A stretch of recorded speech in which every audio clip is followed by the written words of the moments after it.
ओम शांति। आज 14 मई 2026 के प्यारे बाप दादा के अनमोल मधुर महावाक्य हैं। आज की मुरली के सार में प्यार के सागर बाबा ने आप समान बनने और यथार्थ याद करने की विधि बताते कहा, यह बच्चों को श्रीमत अर्थात श्रेष्ठ ते श्रेष्ठ मत मिलती है। याद की यात्रा बहुत मीठी है, लेकिन बच्चे नंबरवार पुरुषार्थ अनुसार जानते हैं। जितना बाप को याद करेंगे उतना बाबा स्वीट लगेगा। बाबा सैक्रीन है ना, दुनिया में एक पारलौकिक शिव बाबा ही प्यार करते हैं। दुनिया सारी एक दो को ठुकराती है, बाप प्यार करते हैं। उनको सिर्फ तुम बच्चे जानते हो। और कहा कि बाप कहते हैं मैं जो हूँ जैसा हूँ, विरला कोई उस रूप में याद करते हैं। फिर और प्यारा बनने के लिए कहा कि बाप जितना प्यार दुनिया में कोई कर नहीं सकता, क्योंकि बाप प्यार का सागर है। तो तुम बच्चों को भी ऐसा प्यारा बनना है। बाबा कहे अगर किसी को दुख दिया, रंज किया अर्थात नाराज किया तो रंज होकर मरेंगे। यह कोई बाबा श्राप नहीं देते हैं, समझाते हैं। सुख दो तो सुखी होंगे, सबको प्यार करो। फिर सेवा के लिए कहा कि तुम बच्चों को सर्विस के लिए श्रीमत मिलती है। तुमको मकान आदि बनाने के लिए बाबा कोई मना नहीं करते हैं। तुम अपने ही घर में एक कमरे में हॉस्पिटल कम यूनिवर्सिटी बनाओ, बिगर कोई खर्चा। हेल्थ वेल्थ हैप्पीनेस 21 जन्म के लिए लेना है इस नॉलेज से। फिर वारिस बनने के लिए कहा कि बाप समझाते हैं, तुम मुझे बुलाते ही हो, हे पतित पावन आओ। मैं तुमको पावन बनाता हूँ, मैं तुमको पढ़ाने के लिए आता हूँ। ऐसे नहीं कि हम पर कृपा करो। बाबा कहे मैं तो टीचर हूँ, तुम कृपा आदि क्यों मांगते हो? आशीर्वाद तो अनेक जन्म लेते आए हो। बाबा कहे मैं तुमको इतना सब प्राप्ति कराता हूँ जो आशीर्वाद से भी बढ़कर है। बाबा कहे बच्चा पैदा हुआ और बाप की मिल्कियत का मालिक बना। यहाँ तो कृपा की बात नहीं, सिर्फ बाप को याद करना है। फिर अटेंशन दिलाया कि अब बाप समझाते हैं कोई भी उल्टी सुल्टी बातों पर विश्वास नहीं करना है। बाप कहते हैं पढ़ा हुआ सब भूल जाओ, इस देह को भी भूल जाओ। यह छी वस्त्र है, अब तुमको इसे छोड़ नया वस्त्र नया शरीर लेना है। तो पुराने से बुद्धि योग तोड़ना है। सुनते हैं प्यारे बाप दादा के अनमोल मधुर महावाक्य।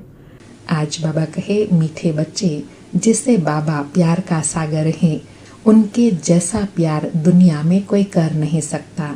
ऐसे तुम बच्चे भी बाप समान बनो, किसी को रंज मत करो अर्थात किसी को नाराज मत करो। मीठे बच्चे, जिसे बाप प्यार का सागर है, उन जैसा प्यार दुनिया में कोई कर नहीं सकता। ऐसे तुम बच्चे भी बाप समान बनो, किसी को रंज मत करो। आज मुरली से प्रश्न है, किस प्रकार के ख्याल विचार चलते रहे तो खुशी का पारा चढ़ा रहेगा। उत्तर में बाबा ने 2 बातें बताई। पहला बताया कि स्मृति रहे, विचार चले कि अभी हम ज्ञान रत्नों से अपनी झोली भर रहे हैं, फिर यह खानियाँ आदि सब भरपूर हो जाएंगी। वहाँ सतयुग में हम सोने के महल बनाएंगे। दूसरा बाबा कहे यह भी चिंतन चले कि हमारा यह ब्राह्मण कुल उत्तम कुल है।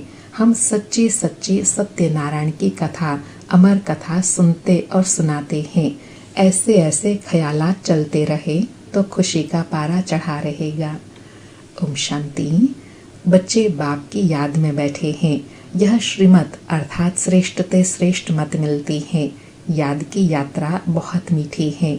बच्चे नंबरवार पुरुषार्थ अनुसार जानते हैं कि जितना बाप को याद करेंगे उतना बाबा स्वीट लगेगा। सैक्रीन है ना, अर्थात शिव बाबा मीठे ते मीठा है ना, तो उनको जितना याद करेंगे उतना उनके प्यार की अनुभूति करेंगे। बाबा कहे एक बाप ही प्यार करते हैं, बाकी तो सब मारते हैं। दुनिया सारी एक दो को ठुकराती है, बाप प्यार करते हैं। उनको सिर्फ तुम बच्चों ने जाना है। बाबा कितना नशा दिला रहे हैं कि जो पिता सर्व को प्यार करते हैं, कभी ठुकराते नहीं हैं, ऐसे पिता ने हमें अभी अपना बच्चा बनाया है। अगर यह स्मृति भी बनी रहे तो भी खुशी और नशा चढ़ा रहेगा। बाबा कहते हैं मैं जो हूँ जैसा हूँ, कितना बड़ा हूँ, बताओ हमारा बाप कितना बड़ा है? तो कहते हैं बिंदी है, और तो कोई जानते नहीं। बच्चे भी घड़ी घड़ी भूल जाते हैं।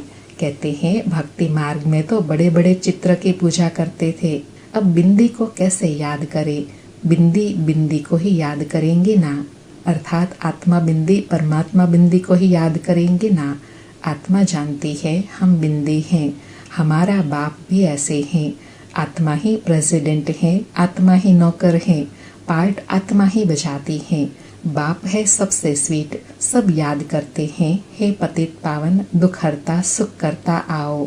अब तुम बच्चों को यह निश्चय है। कौन सा निश्चय है? कि हम जिसको बिंदी कहते हैं वह बहुत सूक्ष्म है, परंतु महिमा कितनी भारी है। भल महिमा गाते भी हैं, ज्ञान का सागर शांति का सागर, परंतु समझते नहीं कि वह कैसे आकर सुख देते हैं। मीठे मीठे चिल्ड्रन हर एक समझ सकते हैं कौन कौन कितना श्रीमत पर चलते हैं। श्रीमत मिलती है सर्विस करने की। बहुत मनुष्य बीमार रोगी हैं, बहुत है जो हेल्दी भी हैं।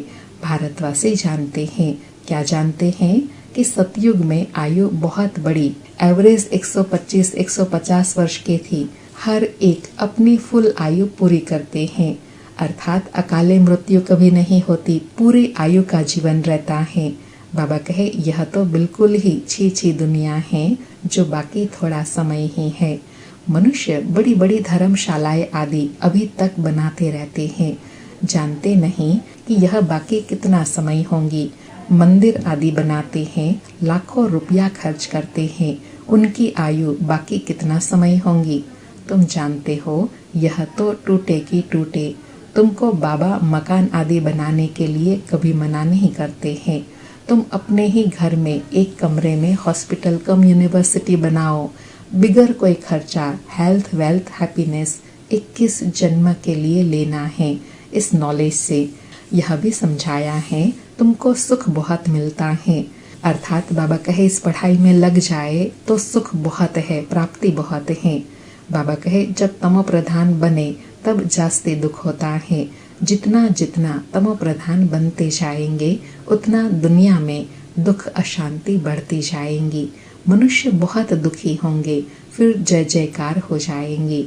बाबा कहे तुम बच्चों ने जो विनाश दिव्य दृष्टि से देखा है सो फिर प्रैक्टिकल में देखना है। स्थापना का साक्षात्कार भी बहुतों ने किया है। छोटी बच्चियां बहुत साक्षात्कार करती थी, ज्ञान कुछ भी नहीं था। पुरानी दुनिया का विनाश भी जरूर होना है। तुम बच्चे जानते हो बाबा ही आकर स्वर्ग का वर्षा देते हैं, परंतु बच्चों को फिर पुरुषार्थ करना है ऊंच पद पाने का। बाबा कहे मैं तो ऊंचते ऊंच वर्षा देने आया हूँ, लेकिन ऊंचते ऊंच वर्षा पाने के लिए पुरुषार्थ भी करना है। तुम बच्चों को बाप बैठ यह सब बातें समझाते हैं, वह थोड़े ही जानते हैं कि बाकी थोड़ा समय है। बाप कहते हैं मैं हूँ दाता, मैं तुमको देने आया हूँ। कितना नशा दिला रहे हैं बाबा कि मैं दाता हूँ, और किसके लिए आया हूँ? तुम बच्चों के लिए, तुम बच्चों को देने के लिए। बाबा कहे मनुष्य कहते हैं पतित पावन आओ, आकर हमको पावन बनाओ। बाप कहते हैं पहले तुम कितने समझदार थे, सतो प्रधान थे, अभी तो तमो प्रधान बन पड़े हो। तुम्हारी बुद्धि में भी अब आया है। आगे थोड़े ही समझते थे कि हम विश्व पर राज्य करते थे। तुम विश्व के मालिक थे, फिर जरूर बनेंगे। हिस्ट्री ज्योग्राफी रिपीट होंगी। बाप ने समझाया है। क्या समझाया है? 5000 वर्ष पहले मैं आया था, तुमको स्वर्ग का मालिक बनाया था, फिर तुम 84 जन्मों की सीढ़ी उतरते हो। यह विस्तार कोई भी शास्त्र में नहीं है। शिव बाबा ने कोई शास्त्र आदि पढ़ा है क्या? बाबा कहे बताओ, शिव बाबा ने कोई शास्त्र आदि पढ़ा है? उनको ज्ञान की अथॉरिटी कहा जाता है। वो लोग शास्त्र आदि पढ़कर शास्त्रों की अथॉरिटी बनते हैं। वह भी गाते हैं। क्या गाते हैं? पतित पावन आओ, गंगा स्नान करने जाते हैं। वास्तव में यह भक्ति है ही गृहस्थियों के लिए। बाप बैठ समझाते हैं, उनको भी पता नहीं कि सदगति दाता कौन है। बाप समझाते हैं तुम मुझे बुलाते भी हो, हे पतित पावन आओ, मैं तुमको पावन बनाता हूँ, मैं तुमको पढ़ाने के लिए आता हूँ। ऐसे नहीं कि हम पर कृपा करो, मैं तो टीचर हूँ, तुम कृपा आदि क्यों मांगते हो? आशीर्वाद तो अनेक जन्म लेते आए हो। तो बाबा कहे अनेक जन्म तो आशीर्वाद मांगते आए हो, लेकिन अभी तो मैं पढ़ाई पढ़ाकर तुमको रास्ता बताता हूँ। इसमें कोई कृपा आशीर्वाद की बात नहीं है। अब तक जो तुमने मांगा उसी का ही तो फल देने आया हूँ, तो अब फिर पुरुषार्थ करना है। बाबा कहे आशीर्वाद तो अनेक जन्म लेते आए हो, अब माँ बाप की मिल्कियत का मालिक बनो और आशीर्वाद क्या करेंगे। बाबा कहे बच्चा पैदा हुआ और बाप की मिल्कियत का मालिक बना। लौकिक बाप को कहते हैं कि कृपा करो। यहाँ तो कृपा की बात नहीं है, सिर्फ बाप को याद करना है। यह भी किसी को पता नहीं है कि बाबा बिंदु है। अभी तुमको बाप ने बताया है। सभी कहते हैं हे परम पिता परमात्मा, गॉड फादर, सुप्रीम सोल, तो परम आत्मा ठहराना, वह है सुप्रीम, बाकी सब आत्माएं है ना। सुप्रीम बाप आकर आप समान बनाते हैं और कुछ नहीं। बाबा कहे आशीर्वाद से भी बड़ी बात है ना कि बाबा स्वयं भगवान आकर अपने जैसा बनाते हैं। इसके अलावा और क्या चाहिए। बाबा कहे कोई की बुद्धि में होगा क्या कि बेहद का बाप जो स्वर्ग का रचयिता है, वह आकर स्वर्ग का मालिक बनाते हैं। तुम अभी जानते हो श्री कृष्ण के हाथ में स्वर्ग का गोला है। गर्भ से बच्चा बाहर निकलता है, तब से आयु शुरू होती है। श्री कृष्ण तो पूरे 84 जन्म लेते हैं। गर्भ से बाहर आया उस दिन से 84 जन्म गिनेंगे। लक्ष्मी नारायण को तो बड़ा होने में 30-35 वर्ष लगे ना, तो वह 30-35 वर्ष 5000 वर्ष से कम करना पड़े। इसलिए बाबा कहे संपूर्ण प्राप्ति किसको कहेंगे, श्री कृष्ण को। लक्ष्मी नारायण उनका ही स्वरूप है, लेकिन उस स्वरूप में 30-35 वर्ष कम हो जाते हैं ना। बाबा कहे शिव बाबा का तो गिनती नहीं कर सकते हैं। शिव बाबा कब आए टाइम दे नहीं सकते, शुरू से साक्षात्कार होते थे। मुसलमान लोग भी बगीचे आदि देखते थे, अर्थात बाबा के पास जो मुसलमान लोग भी आते हैं तो वो भी स्वर्ग का साक्षात्कार करते थे। बाबा कहे यह नौधा भक्ति तो कोई ने नहीं की, घर बैठे आपे ही ध्यान में जाते रहते थे। वह तो कितनी नौधा भक्ति करते हैं। अभी बाप बैठ सन्मुख समझाते हैं। बाबा दूर देश से आए हैं, यह बच्चे जानते हैं। इसमें प्रवेश कर हमको पढ़ाते हैं, लेकिन फिर बाहर जाने से नशा कम हो जाता है। याद रहे तो खुशी का पारा भी चढ़ा रहे और कर्मातीत अवस्था भी हो जाए, परंतु उसमें टाइम चाहिए।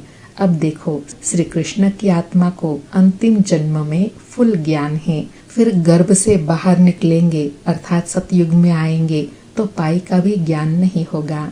बाप आकर समझाते हैं श्री कृष्ण ने कोई मुरली बजाई नहीं, वह तो ज्ञान जानते ही नहीं। लक्ष्मी नारायण ही नहीं जानते तो फिर ऋषि मुनि आदि कैसे जानेंगे। विश्व के मालिक लक्ष्मी नारायण ने ही नहीं जाना तो फिर सन्यासी लोग कैसे जानेंगे। कहते हैं श्री कृष्ण सागर में पीपल के पत्ते पर आया, यह किया। यह सब कहानियां हैं जो बैठ लिखी हैं। कहते हैं नदी में पैर डाला तो वह नीचे चली गई। विचार करो। बाबा कहे विचार करो मनुष्य क्या क्या बातें बना सकते हैं। यह बाप समझाते हैं कोई भी उल्टी सुल्टी बातों पर कभी विश्वास नहीं करना। शास्त्र आदि कितने मनुष्य पढ़ते हैं। बाप कहते हैं पढ़ा हुआ सब भूल जाओ, इस देह को भी भूल जाओ। आत्मा ही एक शरीर छोड़ दूसरा ले पार्ट बजाती है, भिन्न भिन्न नाम रूप देश चोला पहनकर। अब बाप कहते हैं यह छीछी वस्त्र हैं। आत्मा और शरीर दोनों पतित हैं। आत्मा को ही श्याम और सुंदर कहा जाता है। आत्मा पतित थी तो सुंदर थी, फिर काम चिता पर बैठने से काले बने हैं, अब फिर ज्ञान चिता पर बिठाते हैं। पतित पावन बाप कहते हैं मुझे याद करो तो वह खाद ही निकल जाएंगी। आत्मा में ही खाद पड़ती है। कलयुग अंत में तुम गरीब हो, वहाँ सतयुग में फिर तुम सोने के महल बनाएंगे। वंडर है। बाबा कहे वंडर है, कितना बड़ा परिवर्तन होता है। कहाँ तो मनुष्य एकदम गरीब दुखी और कहाँ फिर मनुष्य एकदम सुखी संपन्न बन जाते हैं। बाबा कहे यहाँ हीरो का देखो कितना मान है, वहाँ सतयुग में पत्थरों मिसल होते हैं। अभी तुम बाप से ज्ञान रत्नों की झोली भर रहे हो। लिखा हुआ है सागर से रत्नों की थालियां भर ले आते हैं। सागर से जितना भी चाहिए उतना लो, खानियां ही भरतू हो जाती हैं। बाबा कहे जब सागर बाबा सन्मुख आए हैं तो जितना लेना चाहो लो, अपने जितने खजाने भरपूर करने चाहे कर सकते हो, अर्थात अपनी सर्व खानियां अभी भरपूर कर सकते हैं। बाबा कहे तुमने साक्षात्कार किया है, माया मच्छंदर का भी खेल दिखाते हैं। उसने देखा सोने की ईंट पड़ी है, ले जाता हूँ, नीचे आया तो कुछ नहीं था। इसको बाबा कहे माया मच्छंदर का खेल कहते हैं। दिखाई देता है लेकिन वो अनुभव की बात है। बाबा कहे ऐसे ऐसे ख्याल आने चाहिए तो खुशी का पारा चढ़े, बाप का परिचय देना है। शिव बाबा 5000 वर्ष पहले भी आया था, यह किसी को पता नहीं है। तुम जानते हो 5000 वर्ष पहले आकर तुमको राजयोग सिखाया था, कल्प कल्प तुमको ही सिखाएंगे। जो आकर ब्राह्मण बनेंगे वह फिर देवता बनेंगे। विराट रूप भी बनाते हैं, उसमें ब्राह्मणों की चोटी गुम कर दी है। ब्राह्मणों का कुल बहुत उत्तम गाया जाता है, वह है जिस्मानी, तुम हो रूहानी। तुम सच्ची सच्ची कथा सुनाते हो, यही सत्यनारायण की कथा अमर कथा है। तुमको अमर कथा सुनाई अमर बना रहे हैं, यह मृत्यु लोक खत्म होना है। तो बाबा कहे ऐसे चिंतन करते रहो तो भी खुशी बनी रहेंगी। शिव बाबा कहते हैं मैं तुमको लेने आया हूँ, कितनी ढेर आत्माएं होंगी। आत्मा वापस घर में जाती है तो कोई आवाज थोड़े ही होता है। मधुमक्खियों का झुंड जाता है तो आवाज कितना होता है। रानी के पिछाड़ी मधुमक्खियां सब भागती हैं, उनकी आपस में कितनी एकता है। भ्रमरी का भी मिसाल यहाँ का है। तुम मनुष्य से देवता बना देते हो। बाबा कहे यह भी संगम युग का ही यादगार है। तुम ज्ञान की भू भू कर मनुष्य से देवता बनाते हो, बनते भी हो और बनाते भी हो। बाबा कहे पतितों को तुम ज्ञान की भू भू करते हो तो पावन विश्व का मालिक बन जाते हैं। तुम्हारा है प्रवृत्ति मार्ग, उसमें मेजॉरिटी माताओं की है, इसलिए वंदे मातरम कहा जाता है। ब्रह्मा कुमारी वह जो बाप द्वारा 21 जन्म का वर्षा दिलाती है। अंडरलाइन। बाबा कहे ब्रह्मा कुमारी किनको कहेंगे? जो 21 कुल का वर्षा दूसरों को दिलाए, खुद तो अधिकारी बने, दूसरों को भी बनाए। बाबा कहे बाप सदा सुख का वर्षा देते हैं। जो सर्विस करेंगे, लिखेंगे, पढ़ेंगे, होंगे नवाब। राजा बनना अच्छा व नौकर बनना अच्छा, पिछाड़ी के समय तुमको सब मालूम पड़ जाएगा। हम क्या बनेंगे, फिर पछताएंगे, हम श्रीमत पर क्यों नहीं चले। बाप कहते हैं फॉलो करो। ऐसे भी नहीं कि कोई एक कमरा दे देते हैं सेंटर के लिए, खुद मीट आदि खाते रहते हैं।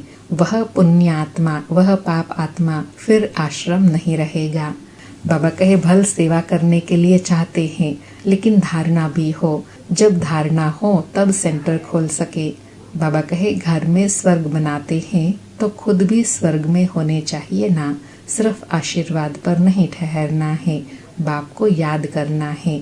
पवित्र बनाकर ही साथ ले जाएंगे। तुमको तो बहुत खुशी होनी चाहिए। किस बात की खुशी होनी चाहिए? कि बाबा से कितनी भारी लॉटरी मिलती है। बाप को जितना याद करेंगे उतना विक्रम विनाश होंगे। बाप जितना प्यार दुनिया में कोई कर नहीं सकता। उनको कहा ही जाता है प्यार का सागर। तुम भी ऐसे बनो। अगर किसी को दुख दिया, रंज किया तो रंज होकर मरेंगे। अंडरलाइन। बाबा कहे जैसे बाबा प्यार का सागर है, सबको सुख देते हैं, ऐसे तुम भी बाप समान सबको सुख दो। अगर दुख दिया तो तुमको भी अंत में दुख ही मिलेगा। बाबा कहे यह कोई बाबा श्राप नहीं देते हैं, समझाते हैं। सुख दो तो सुखी होंगे, सबको प्यार करो। बाबा भी प्यार का सागर है। अच्छा, मीठे मीठे सिकिलधे बच्चों प्रति माता पिता बाप दादा का याद प्यार और गुड मॉर्निंग। रूहानी बाप की रूहानी बच्चों को नमस्ते। हम रूहानी बच्चों की रूहानी माता पिता बाप दादा को याद प्यार, गुड मॉर्निंग और नमस्ते नमस्ते। सारी मुरली से धारणा के लिए सार है। पहला पॉइंट, किसी भी उल्टी सुल्टी बात पर विश्वास नहीं करना है। जो भी उल्टा पढ़ा है उसे भूल अशरीरी बनने का अभ्यास करना है। दूसरा पॉइंट, सिर्फ आशीर्वाद पर नहीं चलना है, स्वयं को पवित्र बनाना है, बाप को हर कदम में फॉलो करना है, किसी को भी दुख नहीं देना है, नाराज नहीं करना है। आज का वरदान है, सच्ची लगन के आधार पर और संग तोड़ एक संग जोड़ने वाले संपूर्ण वफादार भव। सच्ची लगन के आधार पर और संग तोड़ एक संग जोड़ने वाले संपूर्ण वफादार भव। स्पष्टीकरण है, संपूर्ण वफादार उन्हें कहा जाता है जिनके संकल्प व स्वप्न में भी सिवाय बाप के और बाप के कर्तव्य व बाप की महिमा के, बाप के ज्ञान के और कुछ भी दिखाई न दे। एक बाप दूसरा ना कोई। बुद्धि की लगन सदा एक संग रहे तो अनेक संग का रंग लग नहीं सकता। इसलिए पहला वायदा है और संग तोड़ एक संग जोड़। इस वायदे को निभाना अर्थात संपूर्ण वफादार बनना। बाबा कहे, संपूर्ण वफादार उन्हें कहा जाता है जो संकल्प में भी स्वप्न में भी एक बाबा के सिवाय दूसरा कोई नहीं, एक बाबा से ही सर्व संबंध, एक बाबा दूसरा ना कोई, उसको ही संपूर्ण वफादार कहा जाता है। आज का स्लोगन है, सत्यता की स्वस्थिति परिस्थितियों में भी संपूर्ण बना देंगी। सत्यता की स्वस्थिति परिस्थितियों में भी संपूर्ण बना देंगी। आज के अव्यक्त इशारे हैं, सदा अचल अडोल एक रस स्थिति का अनुभव करो। आज अनुभव करने के लिए कहा कि हम ऊंचते ऊंच बाप के बच्चे हैं। यह याद रहने से एक रस अवस्था रहेंगी। जब एक से संबंध रहता है तब अवस्था भी एक रस रहती है। अगर और कहाँ संबंध की रग जाती है तो एक रस अवस्था नहीं रहेंगी। तो एक रस अवस्था बनाने के लिए सिवाय एक बाप के और कुछ भी देखते हुए न देखो। बाबा कहे, अचल अडोल एक रस स्थिति भी किस आधार से बनेंगी? एक बाबा दूसरा ना कोई। जब यह स्थिति बन जाएंगी, एक बाबा से ही सर्व रस के अनुभव करेंगे, तब एक रस स्थिति बन जाएंगी। अच्छा, ओम शांति। शुक्रिया बाबा, शुक्रिया।